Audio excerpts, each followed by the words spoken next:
معناته الاتحاد فيه رأيين حول حمد الله؟ لا هو كلام انه ممكن اللاعب، انا فهمته انه ممكن اللاعب يبغى يمشي. انا هذا اللي كلام المدرب اللي انا فهمته. ليش؟ السلام عليكم ورحمة الله تعالى وبركاته. كنتمنى تكونوا بألف خير وفي أحسن الأحوال. اليوم غادي نهضروا على واحد الحكاية اللي كتهز الملاعب وكتحرك الجماهير، وهي مغامرة اللاعب حمد الله مع فريق الاتحاد السعودي. حمد الله اللاعب المغربي الموهوب اللي معروف بمهارته وتسجيلاته لأهداف قوية وحاسمة، دخل في مغامرة جديدة واختار يلعب بفريق الاتحاد السعودي. بزاف ديال الناس كانوا كيتساءلوا على القرار ديالو بحكم أنه كان نجم فريق النصر وعاش تألق كبير مع النصر في الدوري السعودي. كانت المشاكل متواجدة والتحديات قدامه كبيرة، بزاف ديال المدربين اللي ما كانوش كيفهموا قيمة حمد الله وما كيعطوش الفرصة للاعب، لكن المشجعين هم اللي كان عندهم توقعات عالية، ومنهم اللي كانوا مترقبين أنه يكون قدوة ومثال للشباب. حمد الله ما كيتراجعش، هو كيعرف القدرات ديالو وكان عنده الإصرار باش يقدم أحسن ما عنده ويكون ليدر في الميدان. وهنا جاء كريم بنزيما اللاعب الفرنسي اللي كان واجه نفس المشاكل والانتقادات في فرنسا. مع قدوم كريم بنزيما للفريق السعودي بدا حمد الله كيعزز رصيده من الأهداف في ظل المنافسة الشرسة مع أفضل لاعب في العالم، وبدا كيتبت ليه الجمهور وكيتحدى في وجه الانتقادات والعراقيل. كان كيبان في الملاعب وكيقدم المستوى الراقي والأداء المثالي. هذا الفيديو غادي يكون فرصة باش نتعلم من هذه المغامرة ونشجعوا حمد الله على الاستمرار في كتابة التاريخ على أرض الحرمين وعلى تحقيق المزيد من النجاحات في المسيرة ديالو، لأنه مثال للتحدي والتفوق والإصرار، وهذه الأمثلة لازم نعتز بها إحنا كمغاربة. حمد الله لاعب مغربي مميز وموهوب، واختار يمثل فريق الاتحاد ويحقق الأحلام في الدوري السعودي من بعد ما كتب التاريخ بحروف من ذهب مع النصر.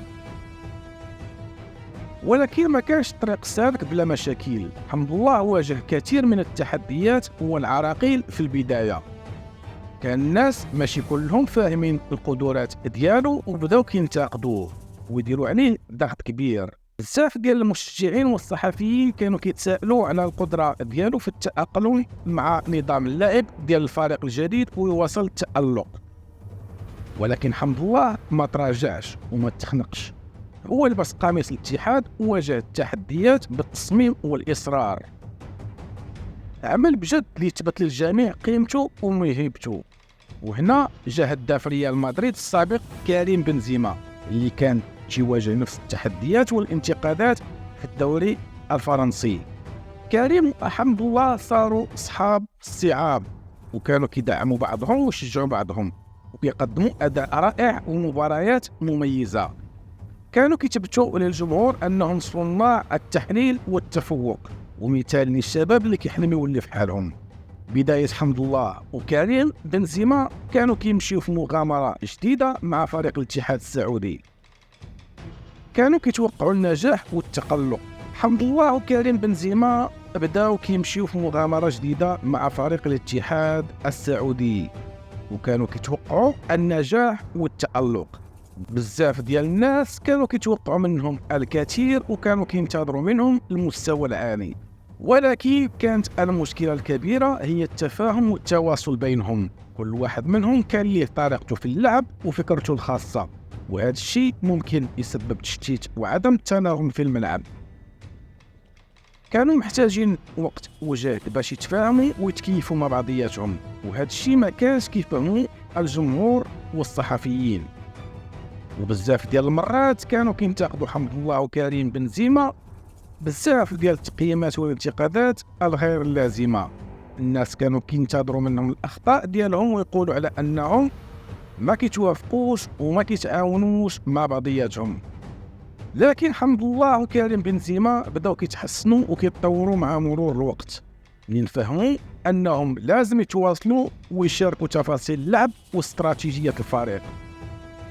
مع العمل الجاد والتفاني يبداو كيقدموا مستوى رائع وكيكونوا توازن بينهم، وهذا الشيء كان له تأثير مباشر على أداء الفريق بشكل عام.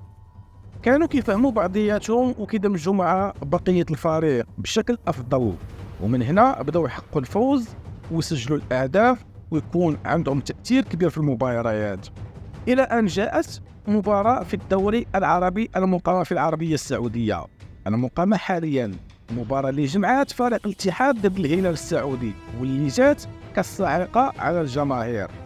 ننخر فريق الاتحاد السعودي بدون نجمه المفضل عبد الرزاق حمد الله. من هنا بدأت التساؤلات الصحفية والجماهيرية، وانفجرت القنوات والاستوديوهات حول غياب حمد الله، وبدا القيل والقال. واش مشكلة حمد الله مع فريقه السابق هذا التعاود؟ واش التخلي عنيه بتحريض كريم من بنزيما؟ واش حمد الله مازال لاعب الاتحاد او هذه هي النهاية ديالو؟ واش في الختام، مشكلة حمد الله كانت صعيبة منذ البداية بسبب اختلاف التواصل والتفاهم، ولكن بفضل تفانيه واجتهاد ديالو تغلب على هذه المشكلة وبدا يقدم أداء مميز. هادشي يبين لنا أهمية الإصرار عند هذا اللاعب في الفريق وكيفاش تأثير كبير على النجاح. تحياتي لكم إخواني المغاربة أينما كنتم في جميع أنحاء العالم، كنتظر منكم لايك واشتراك في القناة، وإلى فيديو قادم بحول الله تعالى.